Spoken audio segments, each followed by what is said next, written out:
Everyone, thank you. Chantal is helping us at the background.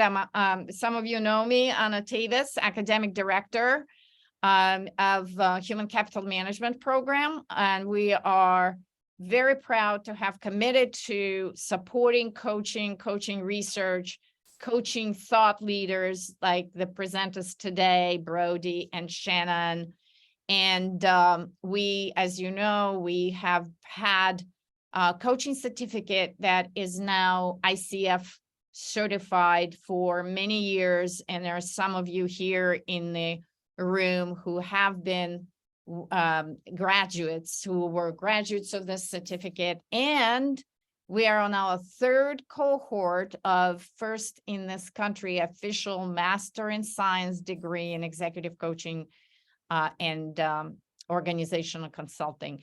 And none of this would be possible without a much broader community that we draw upon in our networks and our personal conversations. And among those thought leaders that we consider friends of the program are today's presenters.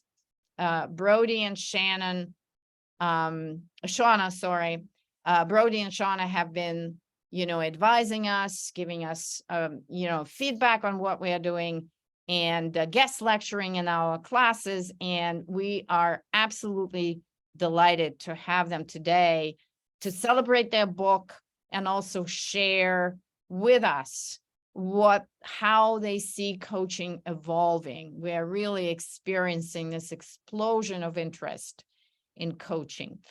Before I pass the microphone to Shonna and Brodie, I just want you to remember how we are going to work together. This is going to be a very interactive session. And I would like you to, for questions that you would like to be answered at the end of the presentation, to use the Q&A function here in Zoom. And for interactive part of the program, we're going to use the chat because in that case, everyone will be able to see it. So without further ado, I'm passing on the screen and microphone to Shonna and Brodie to tell us about why they wrote the book, what's in the book, and why everyone who is participating today should be reading this book. Thank you. That's a great endorsement. Thank you, Anna, so much for inviting us to join. So we are here to talk about the coaching shifts. Shonna and I will tell you all about this book. Actually, before I pull up slides, I'll tell you a little bit of background on this book. So Shonna and I have been teaching a class together at Georgetown University for 5 years. Shonna's been teaching it longer than that, and she graciously pulled me in to co-teach with her a few years ago. We teach a class on coaching skills in the HR Master's program at Georgetown University. And we have a lot of really great book chapters and articles. We use The Coaching Habit by Michael Bungay-Stanier in that class, but we could never quite find exactly the book that we wanted for our class that really focused on a coaching skill set as opposed to the role of being a coach. We'll talk more about that shortly. And so one day we had this crazy idea and said, wait a minute, why don't we write it? And so that's what the coaching shift is. It was very much inspired by the class that we teach at Georgetown University. We've had the great honor and privilege of seeing our students have insights and aha moments and discover the changes in their life and work when they bring a more coach-like approach to their day-to-day thoughts and behaviors. And so that's one of the things that we want to share with you all today is what does it mean, the coaching shift? I'm going to pull up some slides here. There we go. Okay. So thank you so much for inviting us to join today. We are enormous fans of the program at NYU. And as Anna mentioned, always happy to help out, be guest speakers, come to your events, connect with students in the program. I know there are many familiar names and faces here today. So we really mean it when we say, please feel free to reach out. We'll share our contact information at the end of the session, and we genuinely mean that. So I'm Brodie. I'm going to hand it over to Shonna in just a minute, but before I do, let me tell you how we're going to spend our time together. We're going to focus on 3 topics, and we're actually going to spend the bulk of our time on item number 2 that you can see on the agenda here. So we'll talk a little bit about the future of work just to sort of lay the foundation for where coaching fits in there. And then we're going to focus on 3 ways that a coaching approach can help us all navigate the rapidly evolving world of work. And I'll give you a little hint. We like to take what we call levels of analysis approach. So we're going to start by talking a little bit about you, and then how coaching skills can help leaders and managers and their interactions with others, and then a more macro lens on things like organizational culture and where a coaching culture fits in there. We'll leave you with a few very practical takeaways, both throughout the session and at the end. As Anna mentioned, we want this to be very interactive. And so at several points throughout our time together, we'll ask you all to weigh in. We'll mostly use the chat, so make sure you have your chat fingers warmed up. Hopefully you typed in where you're joining from today, so you know your chat's working. And then we'll have ample time at the end for Q&A. And as Anna mentioned, if you have questions that you want us to address at the end of the session, just type those into the Q&A feature as opposed to the chat. And with that, we want to hear from you now. I'm going to hand it over to Shonna to take us there. Awesome. Thank you, Brodie. And hello, everyone. We are thrilled to be here with you, and we would love to hear from you. So let's start by getting your thoughts on in what ways we need to rethink work. We'd love to hear from you. What needs to be rethought about work?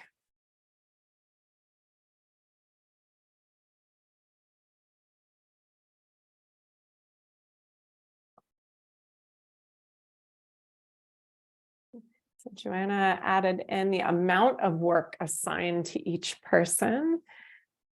I see being more efficient and quicker, flexibility. Do we need a 5-day work week? Best navigating hybrid. Oh, Kai, I see it's not your life, it's just work. So some nods to work-life balance there. Where we do it, demands of employee time and expectations. Management needs to understand and be proactive as a result. How we're measuring success, active listening, some early nods there, hope to what we'll be discussing today. What the drivers are, how we collaborate, avoiding burnout. These are fantastic. So, I mean, I was thinking about how we wanted to start covering, what our perspective is on the future of work and how coaching fits in. And I thought, well, gosh, given all of the recent press and experimentation many of us have been doing with generational AI, I wanted to ask ChatGPT about the future of work and extract from that also how coaching might fit. So we'll share with you a little bit of what ChatGPT said about how work is changing. So I think you see great alignment between ChatGPT and what you listed here in the chat, or at least some subset of this. So overall, again, a lot is changing about work. People are whole people with complex lives, and they don't just check their emotions at the door. And so these workplaces and practices are really starting to embrace more of that perspective and this whole person approach. And that's starting to show up in things like greater flexibility, where we're doing work, how we're doing work, the use of technological advancements. And all of that is also bringing about this real need or demand for continual learning and adaptation. Now, the drivers of this are, as we mentioned, technology, but also these changes to the global economy, shifting societal norms. I think these expectations about work not being your whole life, but just one component of it that you all raised, as well as, I saw a comment in the chat about actualizing anti-racism at work. So I think there's a lot of demographic and societal expectations that have shifted and are really just causing paradigm shifts in what's needed there. So what does that mean for coaching? Why is it relevant in a landscape that looks like that? So to get to that, Brodie and I wanted to share just one of the little graphics from the book. And one of our favorite metaphors for describing what coaching is. And that is that coaching is it's like teaching someone to fish. Now, a professional coach is defined as someone who partners with clients in a thought-provoking and creative process that inspires them to maximize their personal and professional potential. So that's the role of a coach. But when Brodie and I are talking about the coaching shift that needs to happen, what we're referring to is adopting and portraying this belief in the value of a person solving their own problems, coming to their own solutions, and developing their skills along the way. So it's the difference between giving someone a fish that allows them to eat for that day or that meal versus teaching them how to fish, in which case they can feed themselves for an entire lifetime. So why is that relevant? The ability to learn how to learn, essentially, to feed yourself for a lifetime. Why is that relevant to the future of work? Well, what we're encountering now, these situations and these problems, things like suddenly having to deal with employees working remotely at all hours all over the world, these are novel. And so while technical skills are really useful when we have defined problems where we've developed solutions in the past, technical skills and experience just fall short in a world like that involves a lot of uncertainty and novelty and ambiguity. In addition, we know from hundreds of years of psychology that people are generally threatened by change and uncertainty. And coaching gives people the capacity to actually reframe how they're even approaching change, develop the cognitive agility to shift threat into opportunity, and really just develop the complexity to deal with the kind of world that we just described with the uncertainty and complexity and ambiguity. In addition, even though we have tools like ChatGPT that can be used to write papers and give speeches and develop content for slides, it can't replace human connection, at least not that we can predict now or in the foreseeable future. It is really human connection that creates the container for transformative change. And so that's something that we think is only going to increase in the future as technology gets more interwoven into our worlds rather than replaced. And again, at the end of the day, coaching has been now demonstrated through extensive research, multiple meta-analyses, to enhance a lot of things that are really valuable for adapting to this future. And that's cognitive agility, performance, well-being, and that ability to cope with change.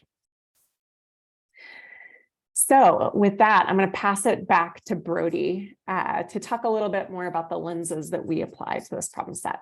Thank you, Shonna. Yeah, so thank you for laying the foundation on what's going on with the world of work. And now let's talk about where specifically our coaching skills fit into that.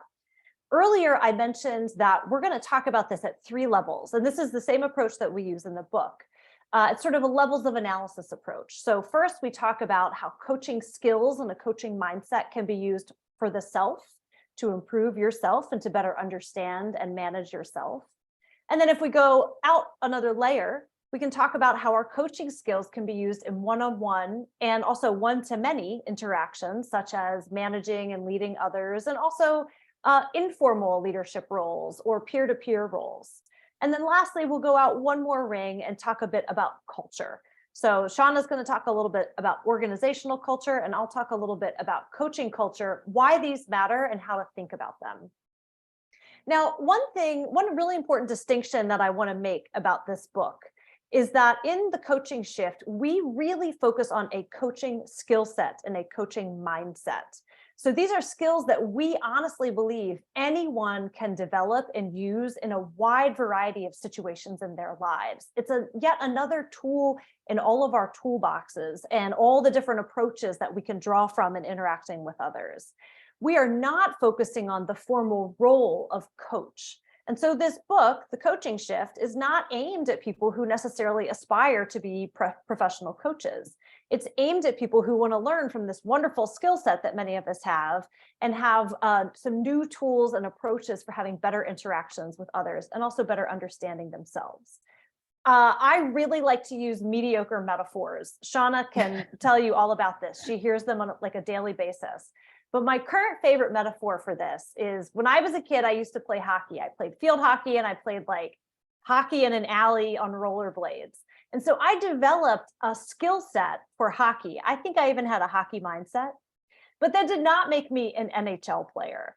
And so similarly, you can develop a really robust skill set around coaching, but that doesn't necessarily make you a professional coach. And so if you have friends or colleagues or family members who are interested in understanding some of these great skills like listening and being curious and asking great questions and understanding how their own thoughts and feelings work, the coaching shift is actually really accessible and applicable to them. It's not just for people who want to enjoy the magic of coaching full-time for the rest of their lives. So let's talk about this first ring of you. Now, last time you took a flight, you were probably reminded that if anything happened in the flight, hopefully it didn't, that you need to put your oxygen mask on first so that then you would be able to help others around you. So you need to take care of yourself first and others second. Make sure that you are well equipped to care for others. We look at coaching skills in much the same way. In fact, some of you might have had a similar experience in a coach training program where you have to do the self-work first to really understand your own thoughts and feelings, your beliefs, your values, your assumptions, and how those impact the lens through which you see the world and how you behave before you can go forth and expect to have improved interactions with other people. And so in this book, we really like to draw from a variety of disciplines. So we obviously draw a lot on psychology. We're both industrial psychologists, but we also like to look at things like biology and neuroscience to help people understand why their brains do some of the things that they do. We find that it's often very normalizing and helps when people understand that some things are sort of hardwired in our brains. And there's nothing wrong with you if you, say, have a fast emotional reaction to something or rely on biases and assumptions. Because guess what? Most of our brains are hardwired to operate in that way. Our brains can be very lazy, which often results in us doing things like having biases, making assumptions about things, operating from a stimulus response perspective, rather than pausing and engaging in effortful thinking about every interaction and every moment of our days. Now, sometimes that's really helpful. If we did use effortful thinking in every single thing that we did every day, it would be completely overwhelming. So some of these shortcuts are really helpful and enable us to get a lot done and be really efficient and creative and productive people. And there are some situations where some of those stimulus response reactions or biases or assumptions aren't helping us. And so we like to think of some elements of coaching as helping us to pause and notice and raise our awareness to some of our habits and patterns so that we can then make a more intentional choice about how we're interpreting a situation, how we're responding, or how we're showing up. I want to share a specific example with you. Perhaps some of you have heard of the ladder of inference before. Give me a quick yes in the chat if you are familiar with the ladder of inference. Who has seen this before? Nope, a nope. I like that. Yes, yes, a few yeses. Okay, now I'm going to ask you a more challenging question. For those of you who are familiar with the ladder of inference, can you describe it to your fellow participants in like one sentence? Can you type that into the chat? What is the ladder of inference? We're going to have to wait a minute. It takes longer to type a sentence than it does yes or no. And give it your best shot. So if you're familiar with the ladder of inference, what do you remember about it? What does it tell us? Anything that you can remember. We can crowdsource this answer.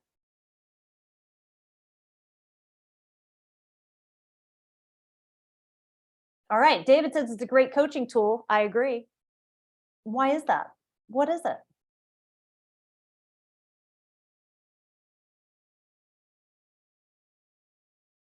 I feel like we should have Jeopardy music playing in the background.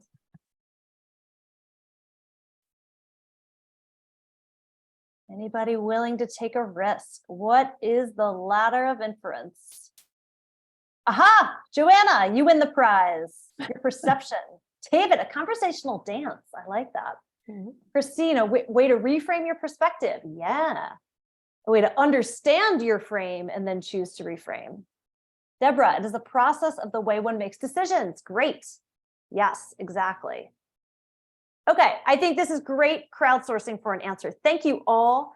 I hope that you can leave this session today feeling complete because you helped us crowdsource with a ladder of inferences.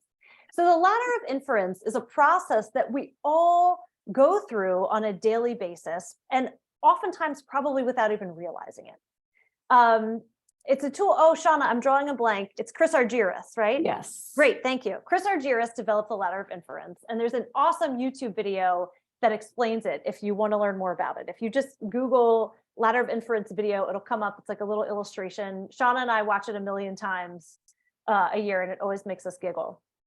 So the ladder of inference, I'll just walk through it. If you notice down at the bottom, the ladder actually starts grounded in objective data. So you make observations about a situation, you're being relatively objective and looking at facts and evidence, and then you select data. What is it that you are noticing and paying attention to in that situation?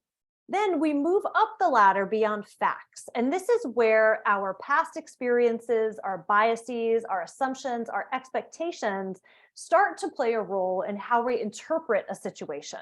So we start to assign meaning to the data and the pieces of information that we're paying attention to. From there, we start to make assumptions about what's really going on, why someone's doing what they're doing or not. From there, we draw conclusions about them and what their intentions are. From there, we adopt beliefs. We start to create a story about what's going on. And from there, we take action. So someone said in the chat, it's a process of how you make decisions. So that take action is where you make a decision about how to respond or how to react to a situation. So I'll give you an example. This is the classic one. Let's say you are going to a shopping center or a mall or a rest stop off the New Jersey Turnpike, wherever you are. And you see a great parking spot and you start driving toward the parking spot. And just before you get there, someone comes around the corner and whips into it from the other direction. Okay, so what just happened was you were driving to a parking spot, but then someone else came in and took it. That's data, right? That thing actually happened. So you observe what just happened. You're choosing what you pay attention to. Now, where things start to go haywire is when you start adding meaning. That person saw my turn signal. They stole that place from me. Then you make some assumptions about them. That person is a jerk. They knew that was my parking space and they took it. Then you start to draw conclusions about who they are and what they did and create a story about them. Now, the action you take here could be any number of things. You might honk at them. You might try and block their car in. You might say something snarky to them as you drive by. Or you might say, you know what, this isn't that big of a deal. I'm going to let it go. Now, the other person who is going for that parking spot also has their own ladder of inference, and they're making up their own story about what happened. It could be that their kid in the back seat just had a bathroom accident and they had to run into the rest stop as quickly as possible, or they're having some other kind of emergency and they weren't paying attention to you and noticing that you had your turn signal on. And so the reason this is important is because there are actually multiple versions of the truth in any situation. There's my truth, so what I observe and the story that I make up about it, and then there's your truth, what you observe and how you explain the situation that just happened. You've probably heard the expression, the real truth is always somewhere in the middle. But what matters here is that we don't all think objectively about situations that we experience all the time. We very quickly run up this ladder, often without even realizing it and without noticing the assumptions that we're making, the conclusions that we're drawing, the beliefs that we're forming. And so why is this important to the future of work? Well, coaching skills can enable you to put in a sort of mental speed bump and intercept yourself at some of these rungs of the ladder. And I'm going to turn it over to Shonna to talk about a specific tool that we like to use to intercept that process. Thanks so much, Brodie. And, I myself would never have that experience that you just described. It's always a very generous interpretation of that situation. But we're going to pretend that perhaps I had run up the ladder of inference in the same way. So what could I do differently next time, right? So you can imagine the case that Brodie described, where you get all worked up, you're angry, you're shaking your fist. It really doesn't serve you, right? It's not resolving the situation. It doesn't undo what just happened. And now you're kind of left simmering in these negative emotions. So how do we use a tool, apply some coaching skills to ourselves to kind of disrupt that pattern? Well, it starts by noticing. So first is just even like becoming aware of what your own cues are that you are experiencing some kind of negative reaction. It might be that your heart starts beating faster. It might be feeling some warmth in certain parts of your body. You notice starting to make faster assumptions and thoughts and everything kind of speeding up. Well, once you can sort of train yourself to notice those signals and get faster at noticing when that's coming on, you can also train yourself to take a pause. By taking a pause, you're letting that slower moving cognition catch up with that fast emotional reaction that you're experiencing. Now, this is where we have that opportunity to really put that break between data and story into use. So as Brodie said, we are layering on top of the data that we are observing a story about what it means. But there are many different opportunities. So by first naming the story we're in, like, oh gosh, that guy's a jerk, or I'm assuming that he didn't see my turn or that he saw my turn signal or things like that. You have the opportunity to make a conscious choice about reframing that into a story that better serves you.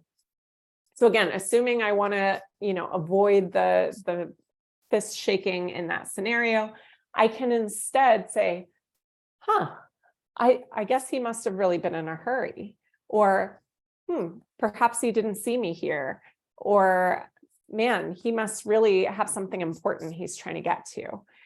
So you can insert something that then gives you the space, the possibility to have a different emotional response and create different opportunities for action. Now I can take a deep breath and choose to go on about my day without engaging in, a conflict with the person who cut me off.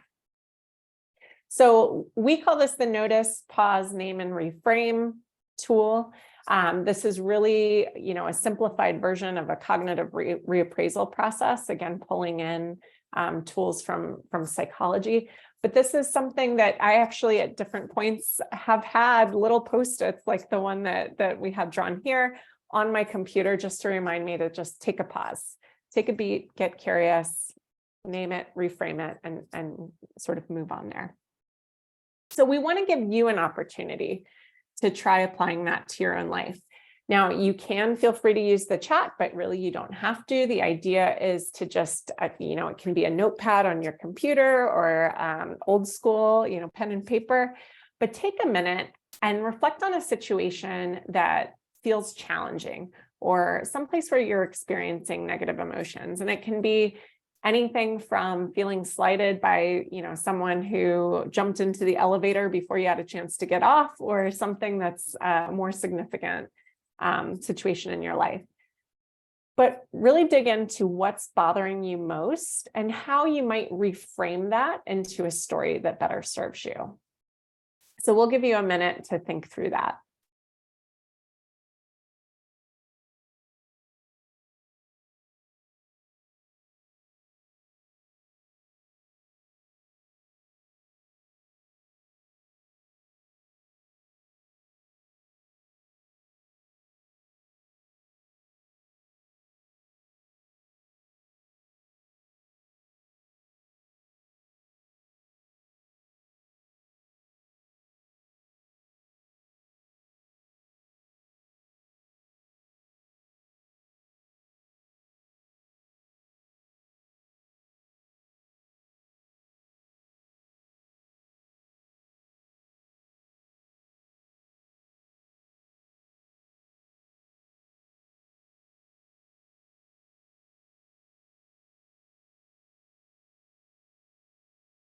All right. Well, thank you for playing along with us there. What we're trying to do here is in this first section of the book about you, we're really trying to build awareness around our own limitations and realize that we're all built this way. As Brodie said, we all make these shortcuts. We all have these biases. None of us are immune. And we can create the opportunity by using our coaching skills and awareness to be more intentional about how we experience these biases and these processes and how we show up in the world. And by doing that, by creating that intentionality and employing these tools, we can be a lot more intentional in a way that gets us more of what we want and helps others do the same. So with that, I want to pass it back to Brodie and have her dig in a little bit more to your coaching skills. Okay, thank you, Shonna. We believe, as Shonna mentioned, that taking a more coach-like approach and adopting a coaching mindset can help us all make better choices about how we show up in the world each day and also in the interactions that we have with others. And this is what we really consider to be the coaching shift. The name of our book is The Coaching Shift. Shifting from a habitual way of being where we rely on those biases, assumptions, and stimulus response patterns to slowing down, pausing, noticing, and as Shonna mentioned, making more intentional choices in how we interpret others' behavior and also just the world around us. And this all begins with your mindset. So in just a minute, we'll get to skills, but first, mindset is critical. Your mindset has a really powerful impact on how you see and experience everything every day. And the amazing thing about mindsets is that you can intentionally choose what mindset you want to adopt at any given time and in any situation. This is like a magical power once you realize that you have the ability to do it. And in our book, we actually talk about 3 mindsets that we believe are essential to adopting a more coach-like approach. And those are being curious, open, and non-judgmental. You can see on the right-hand side of the page, we turned this into an acronym. We kind of started playing around with this and then realized there might actually be something sticky about it. Curious, open, and non-judgmental, you can turn those into con. And we're like, oh, it's a new kind of con artist. Let's all go out and be con artists in the world where we're just being curious about other people, not judgmental, looking to learn about them, wondering why, asking them to tell us more. We're open. We want to be expansive rather than narrowing in our understanding of people and situations and in what we invite in conversations. So this is something pithy and sticky, hopefully, that you can remember, being a new kind of con artist where you go about your life practicing curiosity, openness, and non-judgment. And that non-judgment doesn't only apply to other people and not judging others, it also applies to yourself. We taught class last night and we were hearing a lot of self-judgment from our students around the types of questions they were asking and like, oh, that was a bad question, that was a stupid question. And instead we said, get curious. Well, what did happen when you asked that question? And what did you learn from asking that question? And how might you change that question for next time? So being non-judgmental, not only of others, but also of yourself. Now with coaching skills, there are a lot of valuable skills that we could focus on. I think the most essential ones are asking great questions. Everybody knows that about coaching. You're just gonna ask me tons and tons of questions. Also, we think naming and noticing, holding up the mirror to the person that you're talking to. But arguably, we believe that the most important coaching skill is listening. I have noticed in my life and career that most people are pretty lazy listeners. They go through the motions of listening, but if you find yourself thinking about something else, judging what the other person is saying, thinking about what you want to say next, multitasking, you're not really listening. Listening doesn't just require hearing, it also requires your full and undivided attention. And this is one of the greatest gifts that we can give to other people. It will create a sense of connection and empathy. It reduces the likelihood of misunderstanding. Curious questions often follow naturally when we are really listening to someone. And some of you might be familiar with the levels of listening, which you can see on the right-hand side of the page. This is one of our favorite tools when it comes to listening. So level 1 listening, which is also sometimes called internal listening, is when you listen to someone else with yourself in mind. And this isn't necessarily always a bad thing. Sometimes if someone is giving you directions or you need to really carefully understand your role in something, you need to listen with yourself in mind. But if you're trying to build empathy and connection with another person, listening with yourself in mind might not help you achieve that goal. So for instance, if Shonna just got back from vacation and I say, oh, Shonna, where'd you go on vacation? And Shonna says, I went to Key West. And I respond by saying, I love Key West. That's level 1 listening. I'm listening with myself in mind and responding with myself in mind. Contrast that with level 2 listening, which is also sometimes referred to as focus listening. This is when you're listening very, very carefully to the words coming out of the other person's mouth. You might also notice some facial expressions and tone in what they're sharing. You're listening so intently that you could probably repeat back what you're hearing from them. So if I use that same example of Shonna going on vacation to Key West, I might say, oh, you went to Key West. How was it? So that's level 2 listening. I'm listening about Shonna, I'm pulling the thread and asking her something about herself. Now, level 3 listening, one of our students put this the best way. They said it's listening not only with your head, but also with your heart. This is sometimes referred to as global listening, and it means you're giving the other person your full attention. You're listening for their words, their tone, their facial expressions, their body language, and even what is not being said. And so in the example of Shonna's vacation, I might say, wow, you look really well rested. What was so special about this trip? So I'm not just responding to Shonna saying I went to Key West, I'm actually commenting on the impact that I'm noticing as she's telling me about this. So I want to ask you all a question now. That's a really quick high-level overview of some key coaching skills. Some of these are probably not new to most of you, and we're also happy to talk more about them. But I want to ask you a question. So if you think about adopting a con mindset, curious, open, and non-judgmental, cranking up your listening skills and going through the world trying to listen more at level 2 or level 3, asking great open-ended, curious questions, noticing and holding up the mirror to another person without judgment, what impact do you think that might have? So warm up your chat fingers. Imagine a world where everyone showed up in work and life just a little more coach-like. What do you think would happen? What would be the impact of that? Type it in the chat. This is a great open-ended visioning question. What would the world be like if everyone showed up a little more coach-like? I'd fall over with excitement. I love that. Okay. There'd be more empathy, an authentic connection. Great. More understanding, better collaboration, more authenticity, empathy, peace. A workplace where people experience being heard. Oh, what a novel idea. More connected to work and appreciating your job. Great. Going beyond surface level conversations, more empathy. I'm seeing a lot of themes here. Empathy, understanding, collaboration, connection, people feeling heard, more mindfulness. Absolutely. More learning. Definitely. Because if we're not worried about judging and evaluating and performing, we're learning.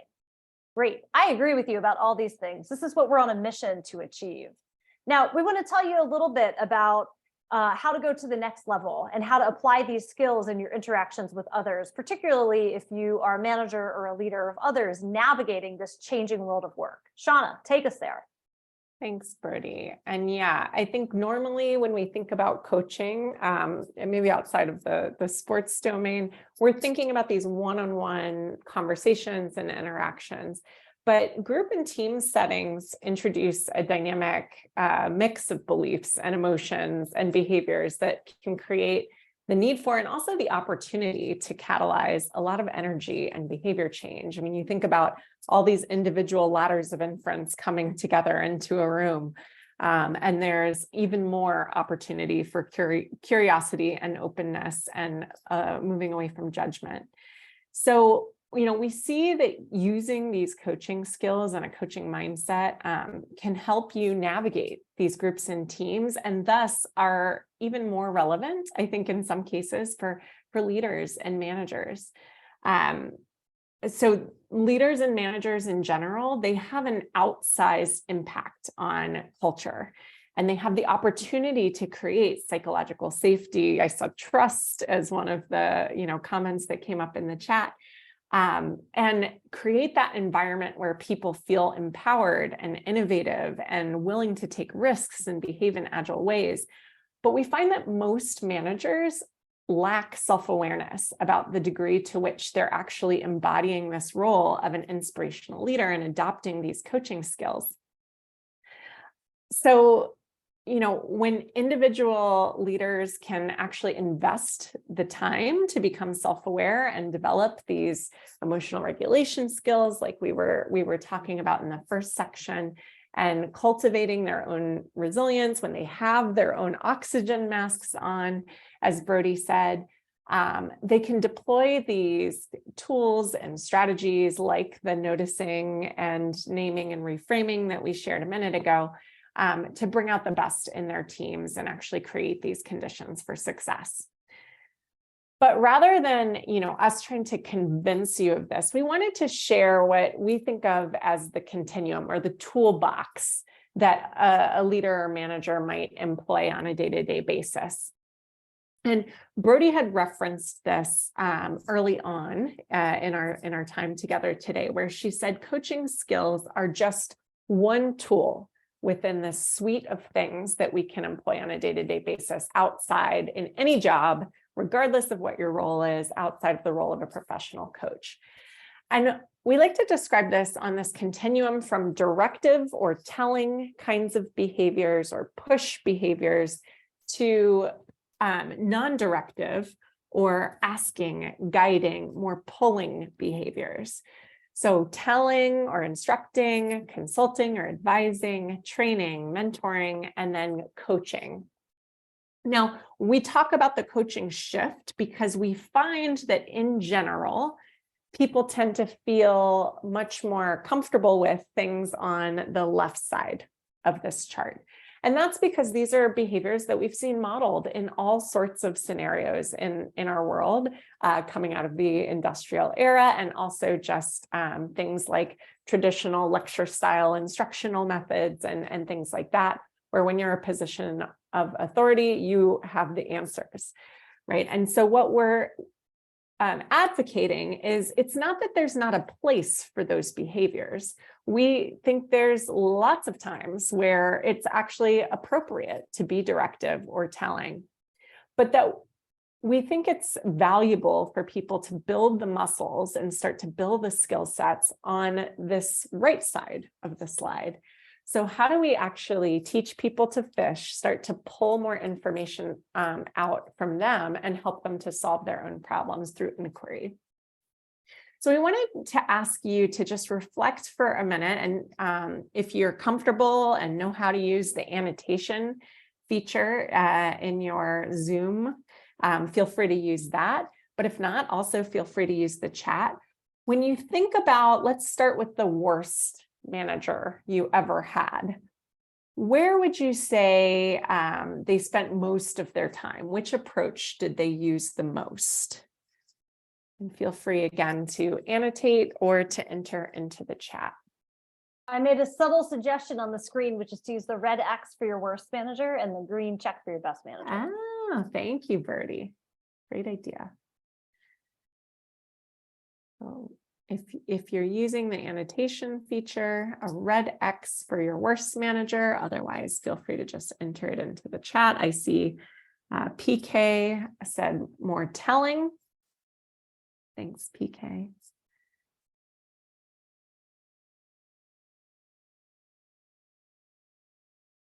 Nope, that function's not available. Thank you. Oh, Joe, blend of all, more non-directive. I love that. And, to your point, Joe, there are times where it probably wouldn't be the best choice to use a coaching approach.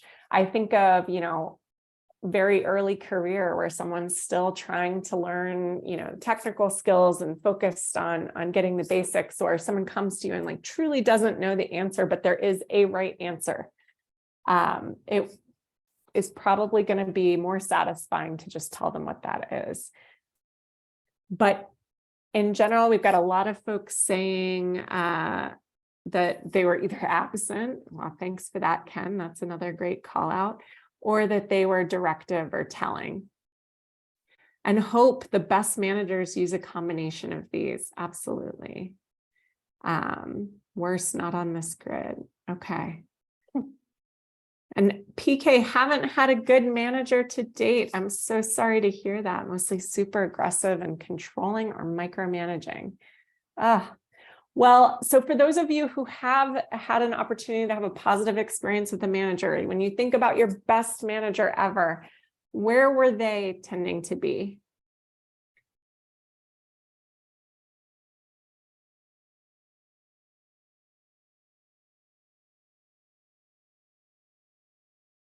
Mentoring, coaching, right? Yeah. Somewhere in the middle. And what we find here is that, when we work with people on these topics, a lot of this comes down to, people wanting to be seen and feel seen and heard, but also to grow. And these coaching approaches where you're really helping someone develop the skills for themselves tends to stimulate the most growth. So that can be a really effective toolkit to incorporate into a management or leadership style. Now, when we take that concept and shift it to yet another lens at the organizational level, how can coaching actually shift an entire culture? Well, so I was reviewing a compendium from Dr. Ben Schneider's work on organizational culture. And he's an organizational psychologist who spent his 50-year research career studying these topics. And not to be overly reductionist, but essentially what he found is that a good culture is one that is people-oriented. Now, it's an organization that demonstrates care for their people and that there's trust at all levels in the organization. So just as you all were reflecting in terms of what the world would be like if people showed up a little like a new kind of con artist, many of these foundational principles of coaching incorporate care for the whole person, listening, curiosity, supporting someone's potential without judgment. And all of those things are actually strongly aligned to a positive organizational culture. Now, when we're first fostering the development and potential and career growth, that's really critical to building the kind of positive culture that Dr. Schneider talks about. But it can also help shift organizational culture by prompting reflection and injecting new information into the system. I saw comments about more inclusive behaviors and anti-racism and things like that. We need to be open and actually provide systems of accountability, and all the different aspects of coaching really help to support that. We also find that when somebody is receiving coaching themselves, those benefits actually ripple out into their teams and into the broader organization. So there is this multi-level effect that's happening when you interject coaching into an organization. With that, I'll turn it back to you, Brodie. And ideally, when that's happening and it's rippling out into the organization, it's rolling up and creating what we like to call a coaching culture. Now, a coaching culture, organizations that have a coaching culture tend to reap a lot of benefits. People are more active and engaged learners. They tend to invest more in their development. As Shonna mentioned, there's more trust, there's more of a growth orientation. So there are a lot of really great benefits to developing a coaching culture in an organization. And so you might be wondering, well, what is a coaching culture and how do I know if I have one? And I actually co-authored a chapter with a few people a few years ago, and we talk about it in the book, about how to assess and develop a coaching culture. I'm just going to talk about this at a real high level. And if you want to know more about it, feel free to reach out to me. But basically, the first thing that you want to do is assess the current state. This is getting the lay of the land. How are you using external coaches? Have you invested in developing the coaching skills of people in your organization? How is coaching built into other people and talent processes that you have? So really assessing the current state of all things coaching throughout your organization. The second step is to develop a strategy. Okay, well, what's our vision for what we want our coaching culture to look like? What do we want to invest in? How do we want to think about using executive coaches or developing HR business partners to be coaches or developing coaching skills of our managers? How do we want to infuse coaching into things like our performance management process? So really outlining a strategy. Step 3 is implementing, which is very straightforward, but probably the hardest part of the whole thing. So actually putting that out into the organization. And sometimes that might happen in concert with step 4, which is when you're evaluating. So how are we having an impact through these things that we're doing? What's working and what's not? Where are we starting to see change? And then lastly is connecting. And this is where I see a lot of organizations fall short. It's where you're investing a lot in building a coaching culture, but then you have some other systems or processes in your organization that are actually undermining it. So for instance, if you're espousing coaching, but then your performance management process is pitting colleagues against one another and you're doing forced ranking and laying off 20% of people every year, that's going to run counter to your goals of creating a coaching culture. So again, organizations can be at various levels of maturity when it comes to how they're thinking about and using coaching. And this is one way to think about it and approach it. And if you want to learn more, feel free to reach out to me. I know we're coming up on the end of our time. We want to make sure we have time for Q&A. So I'm going to quickly cover a few practical takeaways. So we talked about these 3 levels of analysis: your coaching skills and using those in interactions with others, and then this big picture of organizational culture. So use that notice, name, reframe framework that Shonna shared earlier. When you're a manager or a leader, focus on that one thing that you can practice to show up a little more coach-like, whether that's a con mindset or practicing your level 2 or level 3 listening skills. And then in organizational culture, start by taking stock of where you are. What are you noticing about what you are or not doing related to coaching? The last takeaway we have for you, so I mentioned earlier that we really like Michael Bungay-Stanier's book, The Coaching Habit. We use that in our class. And he's really good about having these this, not that distinctions, where it's basically saying, you want to start doing this, and that means not doing this thing. And so we took some inspiration from him, and near the end of our book, summarized a lot of the key takeaways. So in the left-hand column of this, these are the things that you can start doing to be more coach-like every single day. And on the right-hand side, what not to do. So things to leave behind and stop doing.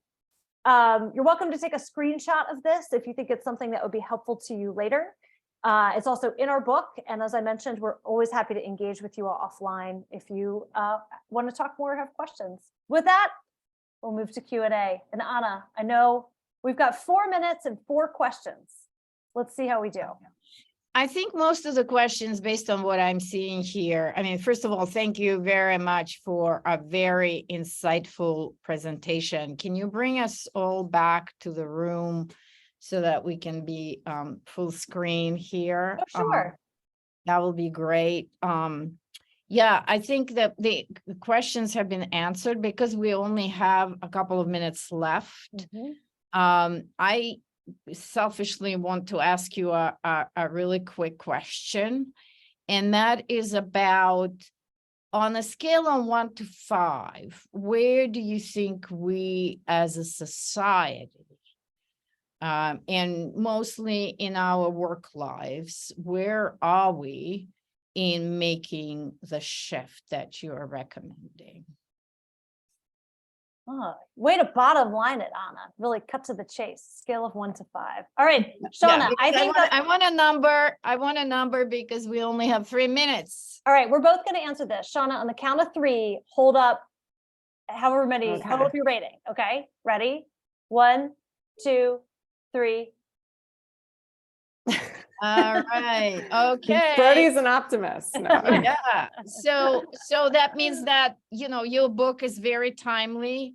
We still have quite a way to go. And I think, you know, one coach at a time, one program at a time, and a group of managers and companies at a time. And that's why I think your work, your book is very valuable, as well as the efforts of the programs like ours and all of the people who joined us today I think you are all contributing to making that shift. And thank you so much for shining the light and being very, very practical. I think that is something that we rarely see. How does this shift happen? We are all very much, if we have not yet gotten your book, we will absolutely read it. And there were a couple of questions about a discount. I don't know if your publisher offers a discount. We will definitely communicate that information to everyone in the follow-up email that will contain a replay, because several questions were about the replay. You're going to receive it. And then our guests today very generously agreed to answer your questions. So definitely connect with them on LinkedIn.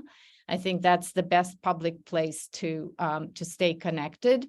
And Chantal, I think we have just a quick announcement to everyone about the upcoming presentations in our series Rethinking work. At the end of March, I think is our next one. We're going to host Tomas Chmuro-Premuzic with his new book. We are sponsoring and providing all the content for the ICF New York City chapter event. And I hope you will make your trip from DC area. Our presenters today, where we're going to look at the intersection of consulting and coaching. Very important topic. Again, Tomas Chmuro will be on March 21st, right following this event, talk about AI, automation, and what makes us unique. And then also, we hope everyone is signing up for our conference on coaching and technology coming up on June 16th. Thank you very much. We are finishing on time, surprisingly, because this conversation can continue and will continue after we all log off. Thank you all so much. We'll see you soon. Thank you all.